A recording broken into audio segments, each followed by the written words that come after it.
Bab 34 Identitas Valentino tidak biasa. Tulisan klub kebugaran Mapledon terpampang jelas di mata Danu. "Masuk dan lihatlah," kata Valentino sambil tersenyum. Dia menggoyangkan kunci mobil dengan jarinya. Mata Danu terpaku pada kata-kata ini untuk waktu yang lama. Kemudian perlahan berjalan ke klub kebugaran. Segala macam alat kebugaran sudah tersedia. Dekorasinya sangat nyaman dan areanya super luas. Saat ini, karena klub kebugaran belum resmi dibuka, aula sangat kosong sehingga mereka bisa melihat luas klub kebugaran yang sebenarnya. Butuh setidaknya 20 miliar untuk mendapatkan klub kebugaran seperti ini di kota Neo. Luasnya 2000 meter persegi dan semua fasilitasnya peninggalan dari pemilik sebelumnya. Untuk fasilitas dasar menurutku sudah lengkap. Bagaimana? Apa kamu suka? Tanya Valentino yang juga masuk ke klub itu. "Kak Valentino, ini? Danu menatap Valentino dengan tak percaya. "Ya, ini milikmu." Valentino mengangguk. Danu tertegun di tempat. Dia terdiam selama 1 menit penuh sebelum perlahan menggelengkan kepalanya. "Tidak, aku tidak menginginkannya." Valentino tahu bahwa Danu tidak akan menerima hadiahnya begitu saja. Jadi dia sudah mempertimbangkan masalah ini untuk waktu yang lama. Sekarang Danu sangat kekurangan uang. Tapi jika Valentino langsung memberinya uang, Danu semakin tidak mungkin menerimanya. Namun, Valentino tahu bahwa Danu sangat kekurangan uang. Jadi dia ingin membantunya dengan cara ini. Jika bukan karena alasan ini, Valentino tidak akan menunjukkan kekayaannya di depan Danu dengan cara yang begitu menonjol. "Penyakit ibumu tidak bisa ditunda, kamu harus memikirkannya," ujar Valentino dengan pelan. "Tetap saja aku tidak bisa menerimanya, ini terlalu berharga." Danu menggelengkan kepalanya dengan kuat. 3 tahun, aku sudah menumpang makan dan minum di tempatmu selama 3 tahun. Kamu membagiku setengah porsi satemu dan sebotol bir. Apa artinya ini? Jangan bicara tentang sate dan bir yang tidak seberapa. Aku tahu hanya itu yang kamu punya. Jadi, jangan sungkan denganku." Valentino termenung sebelum kembali berkata, "Klub kebugaran ini milik temanku. Dia pergi ke luar negeri karena ada keperluan tertentu, jadi kita yang mengurusnya untuk sementara. Kamu tenang saja." Valentino masih berbohong. "Benarkah?" Danu menatap Valentino dengan ragu. "Ya, kami berdua adalah pemegang saham. Jadi kamu tidak perlu khawatir tentang apapun, anggap saja kamu melakukannya untukku," angguh Valentino. Danu terdiam cukup lama, lalu menatap Valentino. "Baiklah, aku akan mengikutimu. Klub kebugaran ini hanya salah satunya. Kalau ada rencana pengembangan yang cukup detail, nanti aku akan mengutus seseorang untuk membicarakannya denganmu," ujar Valentino. "Baiklah, Kak Valentino. Aku akan melakukan apapun yang kamu katakan." Setelah Danu selesai bicara, dia berjalan ke dalam klub kebugaran dengan penuh semangat, lalu mengambil peralatan kebugaran dan berolahraga sebentar. Valentino tersenyum kecil sambil meletakkan kunci klub kebugaran di atas meja lalu meninggalkan tempat itu. Dia tidak perlu khawatir tentang keperluan bisnis di sini karena baik pegawai ataupun kegiatan pembukaan, semuanya akan ditangani oleh para profesional. Dia tidak membutuhkan kemampuan Danu karena Hendrik tidak kekurangan orang yang cakap sama sekali. Valentino hanya membutuhkan karakter Danu yang jujur dan setia. Dia yang sudah merasakan dinginnya dunia, jadi dia lebih menghargai sikap hangat semacam ini. Malam harinya. "Apa kamu tahu? Keluarga Wijaya dari kota Miracle hari ini pergi ke kantor dan menarik kembali hadiah pertunangan yang hampir berjumlah puluhan miliar itu." Belakangan ini, Angel berinisiatif untuk memulai perbincangan dengan Valentino dan sikapnya terhadap Valentino juga berubah. "Apa? Diambil kembali?" Valentino menyentuh hidungnya. Dalam hati dia berkata, "Mana mungkin aku tidak tahu? Akulah yang melakukannya." "Ya, ternyata ditarik kembali. Mereka bilang tuan muda mereka akan memberikannya kepada gadis yang dia sukai secara langsung," angguk Angel. Sebelum Valentino sempat menyahut, Angel tiba-tiba menggigit bibir merahnya dan berkata dengan nada marah, "Tuan muda keluarga Wijaya itu benar-benar menyebalkan." Valentino tercengang. Apa tanpa sadar dia sudah menyinggung Angel. Jadi, apa kamu sudah bertemu dengan Tuan Muda Wijaya?" tanya Valentino dengan bingung. Apa mungkin ada seseorang yang berpura-pura menjadi dirinya? "Tidak, aku belum pernah bertemu dengannya." Angel cemberut. Tapi ternyata dia akan menyatakan cintanya pada gadis yang dia sukai di tanggal 8. Setelah mengatakan itu, Angel memandang Valentino dengan kesal sambil berkata, "Menurutmu, dia menyebalkan tidak? Tanggal 8? Valentino tertegun. "Ada apa dengan tanggal 8? Tanggal 8 adalah hari yang dia pilih dengan cermat. Dia menunggu datangnya hari itu untuk memberikan kejutan besar karena tanggal 8 adalah hari ulang tahun pernikahan mereka. Namun, sepertinya Angel tidak senang. Apa maksudnya ini? Memangnya menurutmu ada apa di tanggal 8? Sudahlah, aku tidak mau bicara lagi. Ayo tidur saja." Angel ingin mengatakan sesuatu tapi ragu-ragu. Jadi dia tetap diam dan tidur dalam selimutnya. Angel ingin mengatakan bahwa tanggal 8 adalah hari ulang tahun pernikahan mereka. Waktu itu dia hanya bisa menggelar pesta sederhana. Kali ini malah ada pernyataan cinta besar-besaran oleh orang lain. Tentu saja dia merasa kesal. Selain itu, mungkin orang-orang di kota Neo telah melupakan Angel dan Valentino. Tapi begitu teringat pada tanggal 8, mereka pasti akan kembali menggosipkan bahan lelucon ini. Valentino bingung dan tidak merespon untuk sesaat sampai akhirnya dia juga berbaring dengan kesal. Hari-hari berikutnya, Angel bahkan menjadi lebih sibuk. Awal bulan depan akan menjadi upacara peletakan batu pertama Maple Rain Real Estate di zona pengembangan kota Arteria. Banyak uang yang diinvestasikan dalam pembangunan kota ini, jadi tidak boleh ada kekeliruan dalam semua hal. Terlebih lagi, ini adalah upacara peletakan batu pertama yang melambangkan awal dari segalanya, jadi benar-benar sangat penting. Angel tidak berani mengabaikannya dan segera melakukan persiapan untuk hari ini. Valentino juga tidak menganggur. Dengan bantuan para profesional yang dikirim oleh Hendrik, semua hal di klub kebugaran Mapledon telah selesai dan stafnya semua juga sudah siap. Meski Mary sangat arogan, dia tetap mematuhi kesepakatan dan jarang mengganggu hubungan antara Valentino dan Angel. Sekarang Angel sudah menjadi manajer umum klub Kusuma, jadi dia juga sudah merasa lega. Konflik antara Valentino dan Angel juga telah banyak mereda. Valentino dapat merasakan bahwa Angel mencoba menerima dirinya secara perlahan. Hari-hari berlalu dengan cepat. 3 hari berlalu dalam sekejap, tidak terasa upacara peletakan batu pertama akan diadakan besok lusa. Malam itu, Angel menerima telepon dari Chloe. "Angel, aku baru saja mendengar lelucon yang sangat lucu. Aku hampir mati karena tertawa. Kamu mau dengar tidak?" teriak Chloe dari ujung telepon. "Lelucon apa?" Angel terdiam. Chloe selalu terdengar begitu riang. Siska, si gadis bodoh itu, menyuruhku untuk tidak mencari masalah dengan Valentino. Dia bilang identitas Valentino sangat tidak biasa. Aku tertawa terbahak-bahak sampai hampir mati rasanya. "Angel, katakan padaku, apa yang tidak biasa dari identitas suamimu? Dia tidak mungkin seorang tuan muda dari keluarga besar yang misterius, bukan?" "Hah?" Chloe bahkan masih tertawa terbahak-bahak saat mengatakannya karena tidak bisa menahan diri. Angel tercengang ketika mendengar kata-kata itu dan tanpa sadar melirik Valentino yang berbaring di lantai. Dia hanya meliriknya sesaat, kemudian menarik kembali tatapannya. Tuan muda dari keluarga besar. Siska sungguh berani berbicara begitu. Memangnya mungkin seorang tuan muda dari keluarga besar datang ke rumahnya dan tidur di lantai sepanjang hari selama 3 tahun. Angel duduk bersila di tempat tidur sambil menyelangkan kedua kaki kecilnya. Dia berkata dengan tidak berdaya, "Sepertinya temanmu itu terlalu banyak menonton sinetron. Kami sudah bersama selama 3 tahun dan aku tidak melihat ada sesuatu yang hebat darinya. Aku juga berpikir begitu. Lupakan saja, kita jangan bicarakan dia lagi. Apa besok kamu punya waktu? Ayo kita jalan-jalan. Terakhir kali kita bahkan tidak sempat jalan-jalan karena kalian semua langsung pulang," kata Chloe dengan sedikit menyimpan dendam. Bab 35 Toyota Parau. Sebenarnya Angel ingin menolak karena hari upacara peletakan batu pertama akan segera tiba, jadi dia benar-benar punya banyak hal yang harus dilakukan. Namun, apa yang dikatakan Chloe itu benar. Terakhir kali dia sudah tidak pergi, rasanya tidak baik kalau tidak pergi lagi kali ini. "Ya, baiklah. Besok aku akan menemanimu jalan-jalan." Angel menjambak sejumput rambutnya sambil menjawab dengan pasrah. "Baiklah, kalau begitu besok kita ketemu di tempat biasa.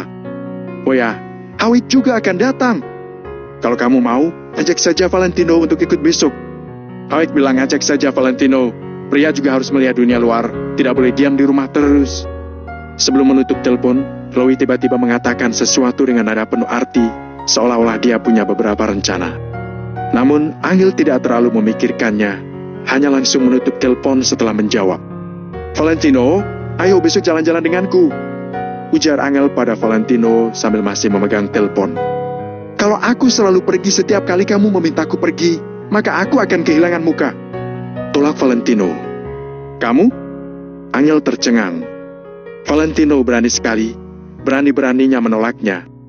Biasanya Valentino akan mengikuti dan menurutinya dalam semua hal, jadi ketika tiba-tiba ditolak seperti ini rasanya tidak nyaman. "Besok aku ada urusan," jelas Valentino. Besok dia memang ada urusan karena besok klub kebugaran Mapledon akan dibuka, jadi dia harus mengawasinya. Angel terdiam beberapa saat, lalu tiba-tiba menatap Valentino sambil bertanya, "Ada hal apa yang lebih penting dariku?" Wajah Angel sedikit merona merah setelah mengatakannya. Dia hanya menatap lurus ke arah Valentino seperti ini. Valentino saling berpandangan dengan Angel selama beberapa detik, lalu berkata, "Ucapanmu masuk akal juga. Kalau begitu besok aku akan menemanimu." Tidak ada pilihan lain. Dia hanya bisa pergi ke tempat Danu setelah menemani Angel. Selain itu, meski dia pergi ke tempat Danu, dia juga tidak bisa membantu apa-apa karena semuanya sudah diatur Hendrik. Pria itu pasti tidak akan membiarkan Valentino turun tangan. Setelah mencapai tujuannya, Angel tertawa kecil kemudian berbaring menatap Valentino dari kasurnya. Ada kilatan nostalgia di matanya. Dia sendiri bahkan tidak sadar bahwa akhir-akhir ini sikapnya pada Valentino telah berubah banyak. Dulu, dia akan merasa sangat buang waktu saat mengucapkan sepatah kata saja pada Valentino. Tidak ada rasa lain selain benci saat harus melihat pria itu sepanjang hari. Namun sekarang, ada emosi yang tidak dapat dijelaskan di hati Angel. Mungkin karena Valentino baru saja menolaknya, Angel tiba-tiba menyadari sebuah fakta. Sudah 3 tahun, Valentino telah bersamanya selama 3 tahun. Sebenarnya, Angel dapat melihat bahwa Valentino bukan tipe pria pengecut yang akan tunduk pada orang lain. Valentino tidak pengecut, juga tidak tunduk akan pada Angel. Valentino melakukannya hanya untuk memanjakan dirinya. Bersabar karena cinta. Bahkan demi Angel, Valentino bisa menahan hinaan dari anggota keluarga Kusuma.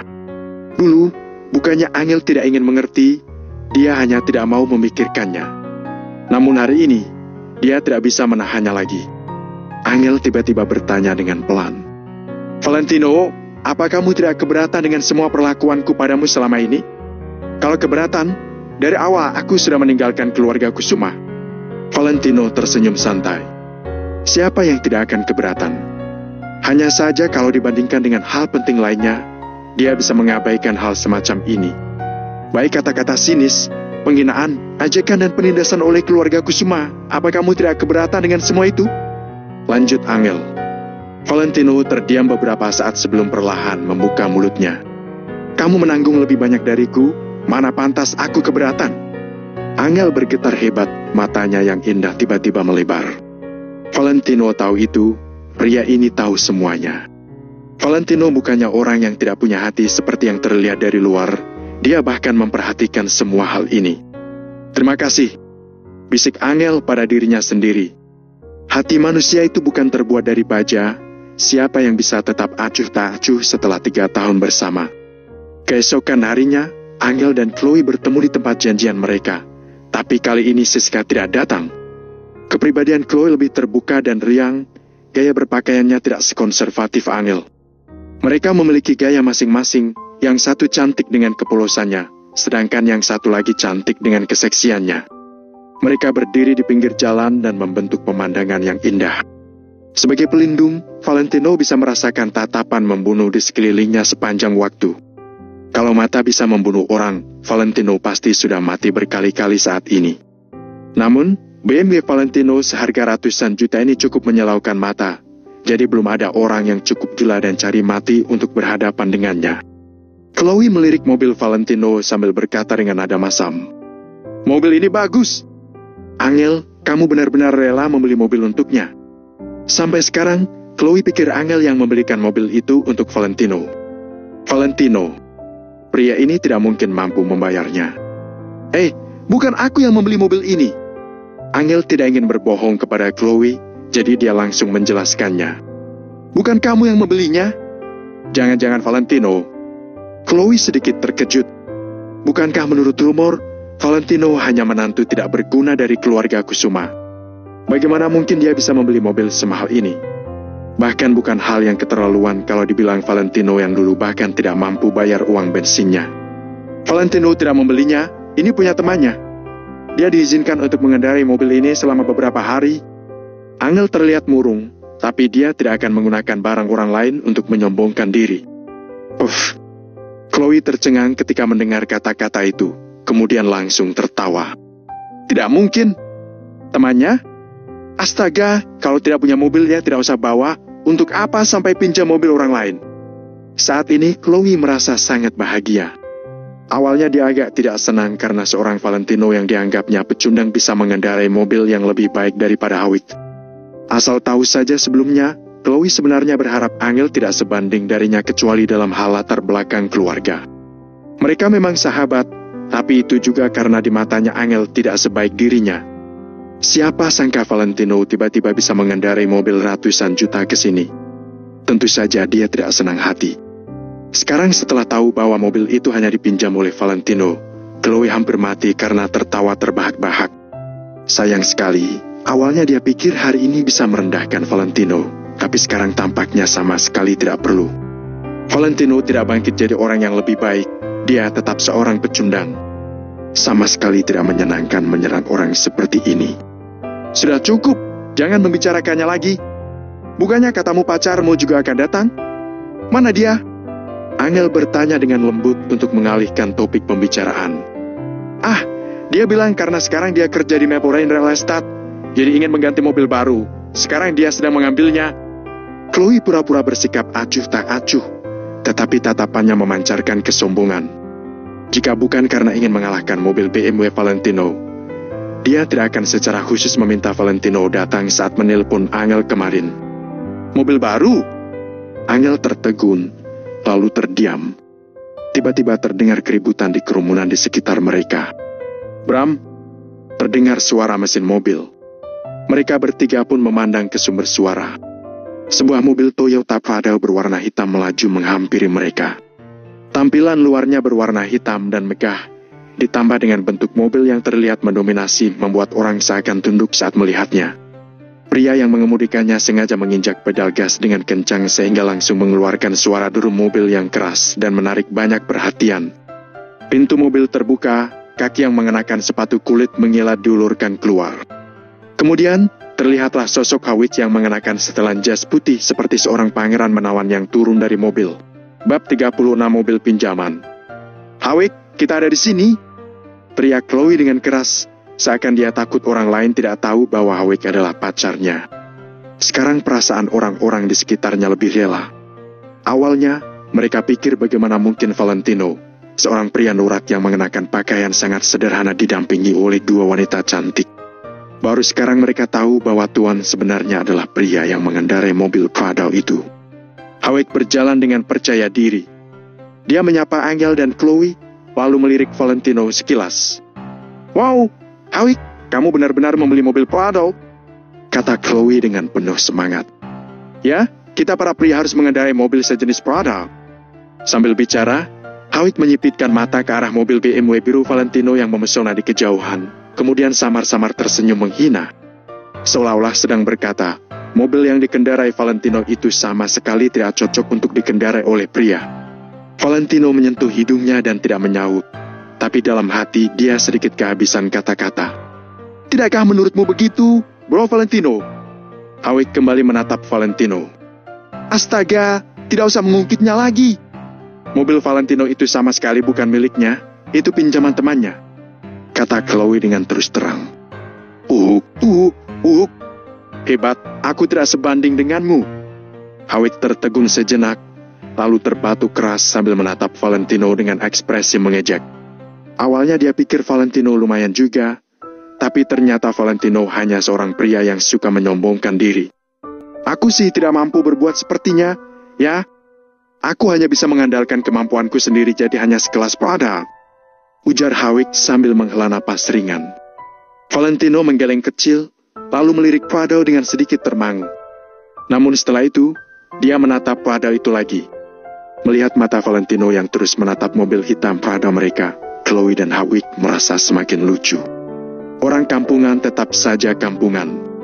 "Apa mobil ini milikmu?" tanya Valentino tiba-tiba. Wajah Hawick menjadi kaku ketika mendengar pertanyaan itu. Hatinya sedikit kosong, tapi dia bertanya dengan tegas. "Bro Valentino, apa maksudmu? Kalau mobil ini bukan milikku, memangnya milikmu? Apa kamu ingin aku menunjukkan padamu kontrak pembelian mobilnya? Jangan pedulikan dia. Angel, ajari suamimu itu. Mentang-mentang mobil yang dia bawa adalah pinjaman, dia pikir Hawick juga meminjamnya," tanya Chloe dengan tidak senang. "Valentino, jangan banyak bicara." Angel yang tidak berdaya pun menghentikan Valentino. "Baiklah." Valentino menarik kembali pandangannya. Dia hanya merasa bahwa mobil Prado ini sedikit familiar, seakan dia pernah melihatnya di suatu tempat. Kalau tidak salah ingat, sepertinya dia melihat mobil ini di Maple Rain Real Estate, tetapi Valentino tidak yakin apakah ini mobil yang sama. Lagi pula, ada banyak sekali mobil sejenis ini di dunia. Melihat Valentino berhenti bicara, jejak penghinaan melintas di mata Hawick. Sudah dia duga mata orang kampungan tidak akan bisa melihatnya. "Apa rencana kita hari ini?" tanya Chloe sambil merangkul lengan Hawick. "Temanku membuka pusat kebugaran hari ini. Lokasinya tidak jauh dari sini. Apa kalian mau olahraga sebentar? Aku punya kupon uji coba gratis." Hawick mengeluarkan beberapa kupon kertas persegi panjang. Boleh. Tulangku mulai berkarat karena duduk di kantor sepanjang hari. Lebih baik pergi berolahraga." Mata Chloe berbinar. "Valentino, bagaimana menurutmu?" Angel berhenti sejenak, lalu menoleh untuk menanyakan pendapat Valentino. Lagi pula, dia belum pernah melihat Valentino berolahraga sebelumnya. Valentino awalnya ingin menolak. Dia punya pusat kebugaran sendiri, untuk apa pergi ke tempat lain. Namun, setelah dia melirik kupon uji coba gratis di tangan Hawick, tatapan matanya langsung menjadi sangat aneh. "Temanmu yang membuka pusat kebugaran ini?" tanya Valentino dengan nada lucu. Di kupon uji coba itu tertera jelas nama klub kebugaran Mapledon. Hal ini tentu saja membuat Valentino ingin tertawa. Sebenarnya ada 2 bos di pusat kebugaran itu, tapi di atas kertas, nama yang tercantum hanya Danu. Valentino tidak percaya orang seperti Danu akan berteman dengan orang seperti Hawick. "Hei, Valentino, sebenarnya apa maumu? Kamu menanyakan mobil yang Hawick kendara itu miliknya atau bukan? Sekarang dia bilang temannya membuka pusat kebugaran. Kamu juga pertanyakan apakah benar milik temannya atau bukan. Kamu iri, kan? Melihat orang lain bisa melakukannya, sedangkan kamu tidak." Chloe menjadi kesal dan menunjuk-nunjuk Valentino. "Aku tidak bermaksud begitu," jawab Valentino santai. "Lalu apa maksudmu? Klub kebugaran ini memang punya temannya.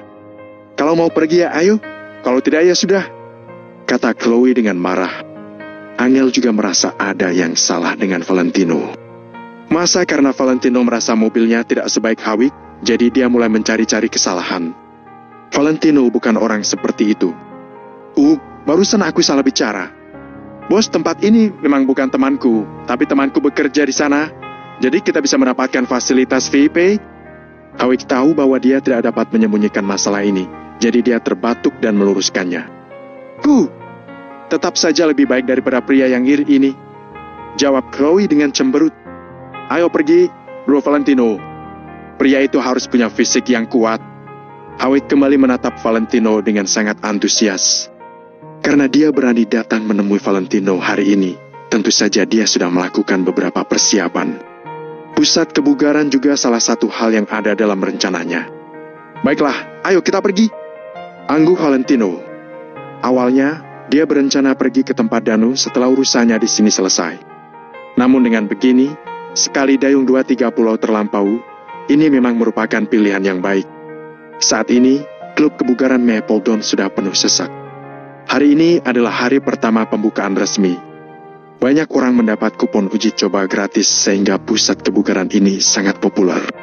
Meski luasnya 2000 meter persegi, tempat ini tetap terlihat sempit. Ketika mereka sampai, Angel langsung tercengang setelah melihat nama pusat kebugaran itu. Apa klub kebugaran Mapledon berhubungan dengan Maple Rain Real Estate? Bagaimanapun juga, kedua nama ini terlalu mirip. "Angel, tunggu apa lagi? Ayo cepat masuk!" Chloe yang sudah di depan pintu mendesaknya. Angel merespons dengan cepat lalu mengikutinya, sementara Valentino mengikuti diam-diam dari belakang. Wah, banyak sekali pria berotot di sini. Semuanya sangat seksi, ya. Chloe melihat setiap sudut ruangan dengan mata yang berbinar. Angel tersipu dan menundukkan kepalanya dengan malu. Saat ini, seorang pria yang sangat kuat datang dan menyapa Hawik. Oh, Kak Hawik sudah datang.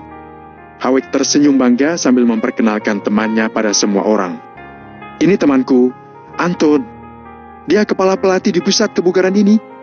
Chloe buru-buru menyapanya, Angel mengangguk kecil.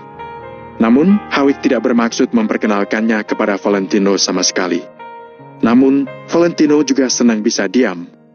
Dia melihat sekeliling pusat kebugaran. Dengan bantuan orang-orang Hendrik, tempat ini sangat bagus. Chloe dan Hawik hanya bisa mendengus dingin ketika melihat mata Valentino yang menyipit. Mereka pikir Valentino terkejut dengan pemandangan pusat kebugaran sebesar ini. Halo, apa ada tempat latihan privat di sini? Ada gadis-gadis yang ingin berlatih juga? Tanya Valentino pada Anton setelah melangkah maju. Dia bisa melihat Angel merasa sangat tidak nyaman sejak masuk ke sini. Lagi pula, banyak pria di pusat kebugaran yang berolahraga dengan bertelanjang dada.